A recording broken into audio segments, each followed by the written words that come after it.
Okay, so let's talk about cold calling. Is there such a thing anymore?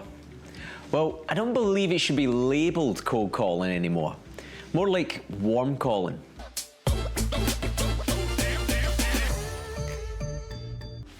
You see, real cold calling back in the late 80s and early 90s was a phone book.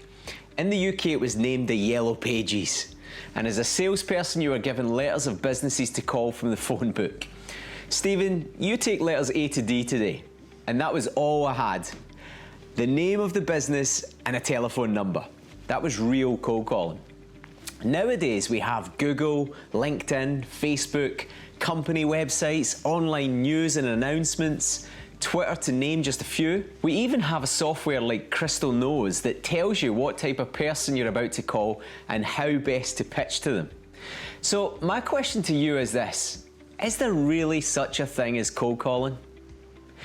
It's easy now to spend just a little bit more time prepping, finding information that will help you obtain a name and some info on how to capture their attention through association.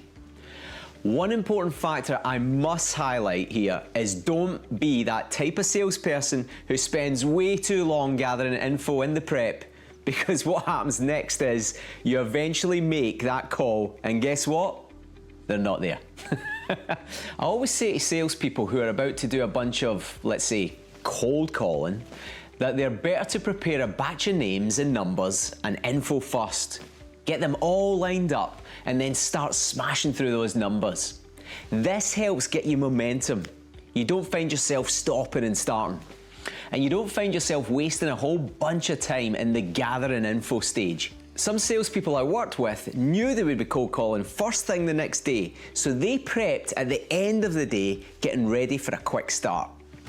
I also know that from experience that the individuals who did this and prepped first got far greater results compared to others who just decided to jump straight on the phone.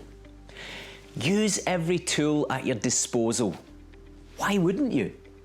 Just don't spend too much time on it, because then you fall into the law of diminishing returns, where you spend so much time doing something that it has lost the value to do it.